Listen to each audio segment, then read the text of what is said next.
ఆరోగ్యశ్రీ సేవలో నిలిపివేస్తామని network hospitals అన్నీ కూడా ఒకటో నోటీసు, రెండో నోటీసు, మూడో నోటీసు దాకా వచ్చాయి. రేపు నుంచి రాష్ట్రంలో 26 జిల్లాల్లో ఆరోగ్యశ్రీ సేవలు బంద్ అవుతాయని నెట్వర్క్ హాస్పిటల్స్ అన్నీ ప్రకటించినప్పటికి కూడా చీఫ్ సెక్రటరీ జవహర్ రెడ్డికి వైజాగ్ చుట్టూ తిరగటంలో ఉన్న శ్రద్ధ నెట్వర్క్ హాస్పిటల్స్ ఆరోగ్యశ్రీ డబ్బులు విడుదల చేయటంలో చిత్తశుద్ధి కనపట్ల. జగన్ రెడ్డికి పేదవాళ్ళ ఆరోగ్యం మీద ఉన్న కపట ప్రేమ, నాటకం ఇవన్నీ కూడా బట్టబయలవుతూ ఉన్నాయి. ఆగస్టు 2023 నుంచి ఇప్పటిదాకా 1500 కోట్లు పేద మధ్యతరగతి కుటుంబాలు ఏదైతే ఆరోగ్యశ్రీ సేవలు ఉపయోగించుకుంటారో ఆ డబ్బులు కట్టడానికి, బటన్ నొక్కటానికి మీకు తీరిక లేదంటే 15 నెలలుగా మీ బడాయి కబుర్లు ఎవరో చెప్తారని నేను జగన్ రెడ్డిని ప్రశ్నిస్తున్నా ఉన్నాను. 15 నెలల నుంచి ఆరోగ్యశ్రీ హాస్పిటల్స్కి 1500 కోట్లు బకాయిలు పెట్టి పేదల మధ్యతరగతుల ఆరోగ్యం గురించి, వాళ్ళ జబ్బుల గురించి మొన్న మీ ప్రచార కార్యక్రమాల్లో మీరు మాట్లాడిన మాటలో ఇవాళ ఎవరు సమాధానం చెప్తారు? ఈ మంత్రులు, ఎమ్మెల్యేలు కానీ లండన్లో ఉన్న ముఖ్యమంత్రి చెప్తాడా? వైజాగ్ చుట్టూ తిరుగుతూ ఉన్న చీఫ్ సెక్రటరీ జవహర్ రెడ్డి చెప్తాడా? దగ్గర తెలుగుదేశం ప్రభుత్వంలో ఎన్టీఆర్ ఆరోగ్య సేవల కింద అప్పటికప్పుడే 70% ఏదైతే క్లెయిమ్ రాగానే 70% నిధులు విడుదల చేసేవాళ్ళం.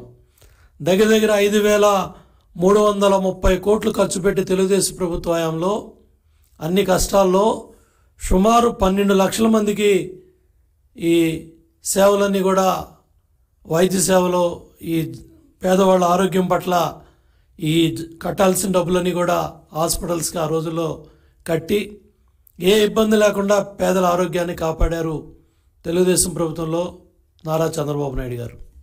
ఇవాళ జగన్మోహన్ రెడ్డి మార్చి నెలలో దగ్గర 13,000 కోట్లు కాంట్రాక్టులకు బటన్ నొక్కాడు. పేదలకు ఇవ్వాల్సిన పెన్షన్ డబ్బులు కూడా ఏప్రిల్లో 3 రోజులు 4 రోజులు డబ్బులు అందక కూడా ఇబ్బంది పడ్డారు. మే నెలలో కూడా అదే జరిగింది తంతు. అటువంటిది ఇవాళ మే 17న మీరు నొక్కిన 4,000 కోట్ల బటన్ నొక్కుల్లో 2,000 కోట్లు కాంట్రాక్టర్లకు వెళ్ళాయి. అంటే దగ్గర 15,000 కోట్లు మీ అస్మదీయులకి, మీ ఎమ్మెల్యేలు, మంత్రులు, కాంట్రాక్టర్లు, మీ తాలూకా అస్మదీయులకి, కాంట్రాక్టర్లకి, ఏజెన్సీలకు కట్టడానికి 15,000 కోట్లు ఉన్నాయి. పేదల ఆరోగ్యం ఏదైతే పేద మధ్యతరగతి ఆరోగ్యం హాస్పిటల్స్కి కట్టాల్సిన డబ్బులు 1,500 కోట్లకి జగన్మోహన్ రెడ్డి చేతులు రాలా, చీఫ్ సెక్రటరీకి చేతులు రాలా, ప్రభుత్వ సంబంధిత అధికారులకు చేతులు రాలా. దీని పట్ల, పేదల ఆరోగ్యం పట్ల మీకు ఏమాత్రం చిత్తశుద్ధి ఉందో అర్థమవుతూ ఉంది. నాసిరకం మద్యం తాగిచ్చారు. దగ్గర 35 లక్షల మంది అనారోగ్యం పాలయ్యారు. దాంట్లో దగ్గర 30,000 మంది చనిపోయినట్టు కూడా పత్రికల్లో రకరకాల కథనాలన్నీ కూడా మనం చదివాం. ఇవాళ మీరు ఈ హాస్పిటల్స్కి డబ్బులు ఆపి మీ కాంట్రాక్టర్లకి, మీ ఏజెన్సీలకి డబ్బులు నొక్కుంటా ఉన్నారంటే మీ చిత్తశుద్ధి ఏంటో రాష్ట్ర ప్రజలకు అర్థమవుతుందని చెప్పి కూడా నేను తెలియజేస్తా ఉన్నాను.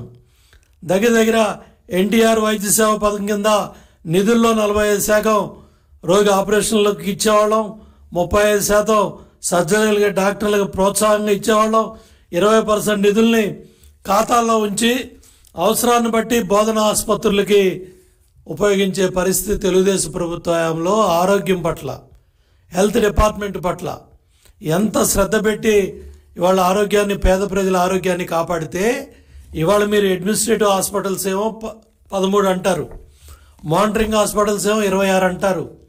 మొత్తం అర్థం కాకుండా వైద్య ఆరోగ్య రంగాన్ని మీ అధికారులు మీరు కలిసి కోడికత్తి డాక్టర్కి ఆంధ్రప్రదేశ్లో హాస్పిటల్ కమిటీలకు చైర్మన్గా పెట్టి మీ కోడికత్తికి గాయానికి కుట్లేశారని 1000 కోట్లు పైగా మీ డాక్టర్కి చైర్మన్గా, కోడికత్తి డాక్టర్కి చైర్మన్గా పెట్టి ఆయన ఖర్చు పెట్టే విధంగా 1000 కోట్లు మీరు ప్రభుత్వ డబ్బుని, కేంద్ర రాష్ట్రాలు ఇచ్చిన డబ్బుని మీరు ఆ విధంగా దుర్వినియోగం చేసింది కూడా పత్రికల్లో, ప్రజల్లో చర్చ జరుగుతూ ఉన్నాయి. దీనికి సమాధానం చెప్పరు. దీనికి సమాధానం చెప్పే పరిస్థితి లేదు. ఇవాళ దగ్గర ఏదైతే మీ అస్మదీయులకి మీ కోడికత్తి డాక్టర్ రికమెండ్ చేసిన నెట్వర్క్ హాస్పిటల్స్, అది హైదరాబాద్ అవ్వచ్చు, బెంగళూరు అవ్వచ్చు, మెడ్రాస్ అవ్వచ్చు, మీకు నచ్చిన హాస్పిటల్స్లో ముఖ్యమంత్రి కార్యాలయం బిల్లులు క్లియర్ చేస్తే వాటిల్లో కూడా పర్సంటేజీలు, వాటిల్లో కూడా దోపిడీ.